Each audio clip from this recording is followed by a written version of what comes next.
रसायन चिकित्सा। रसायन चिकित्सा एक तरह का उपचार है जिससे कर्क रोग के मरीजों का इलाज किया जाता है। इसमें अक्सर शल्य चिकित्सा और विकिरण चिकित्सा दोनों की जाती हैं। साधारण कोशिका चक्र के अनुसार शरीर की कोशिकाएं बढ़ती और विभाजित होती हैं, जिनको नाभिक नियंत्रित करता है।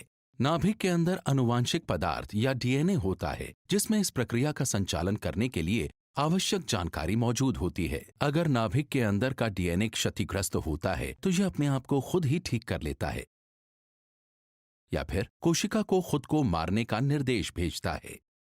कर्क रोग में डीएनए का वो हिस्सा जो कोशिका के विभाजन को नियंत्रित करता है, उसमें बदलाव आ जाते हैं, जिससे डीएनए खुद को ठीक नहीं कर पाता या कोशिका को खुद को मारने का निर्देश नहीं भेज पाता। इस वजह से कोशिका अनियंत्रित रूप से बढ़ने और विभाजित होने लगती है और अपनी जैसी अनगिनत कोशिकाएं बना लेती हैं, जिसे कर्क कोशिकाएं कहते हैं, जो कि साधारण कोशिकाओं को जोड़कर ट्यूमर बनाती है। जैसे जैसे ट्यूमर आकार में बड़ा होता जाता है, वो अपनी रक्त की आपूर्ति का इंतजाम खुद ही करने लगता है।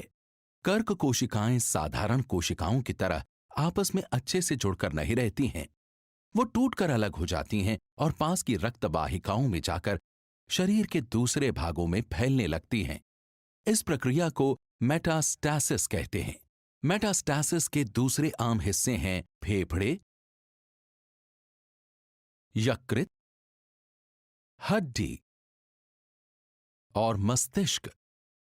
मेटास्टैसिस लसिका प्रणाली के जरिए भी हो सकता है, जिसमें कर्क कोशिकाएं पास की लसिका वाहिकाओं में चली जाती हैं, जिससे वो लसिका पर्व और बाकी की लसिका प्रणाली में पहुंच जाती हैं और शरीर के अन्य हिस्सों में कर्क रोग को फैलाती हैं।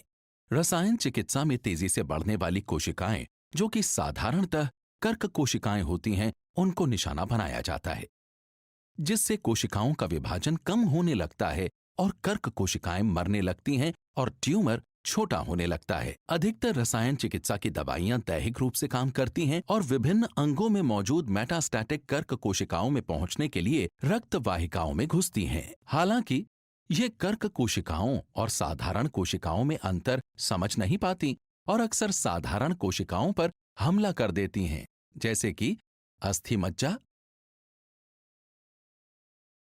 पाचन तंत्र और बालों की रोम कोशिकाएं। रसायन चिकित्सा के कुछ सामान्य दुष्प्रभाव हैं। 1. कमजोर प्रतिरक्षा तंत्र होने के कारण जल्दी जल्दी संक्रमण होना। 2. दस्त। 3. जी मिचलाना और भूख न लगना। 4. बालों का झड़ना। 5. चोट लगना और रक्तहीनता।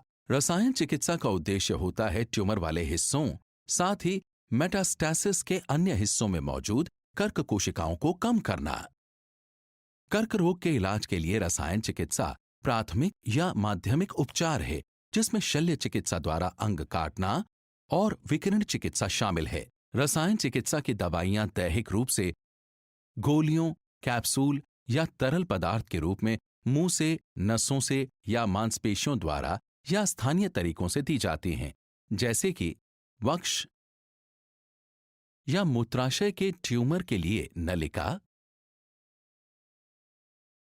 सीएसएफ में सुई लगाकर या ट्यूमर निकालने के बाद धीरे से घुलने के बाद वेफर के जरिए। रसायन चिकित्सा की दवाइयां अक्सर मिलाकर दी जाती हैं, जिससे उनका असर ज्यादा हो और आमतौर पर ये कुछ हफ्तों या महीनों में फैल जाती हैं और उपचार चक्र के दौरान शरीर को ठीक करने में मदद करती हैं।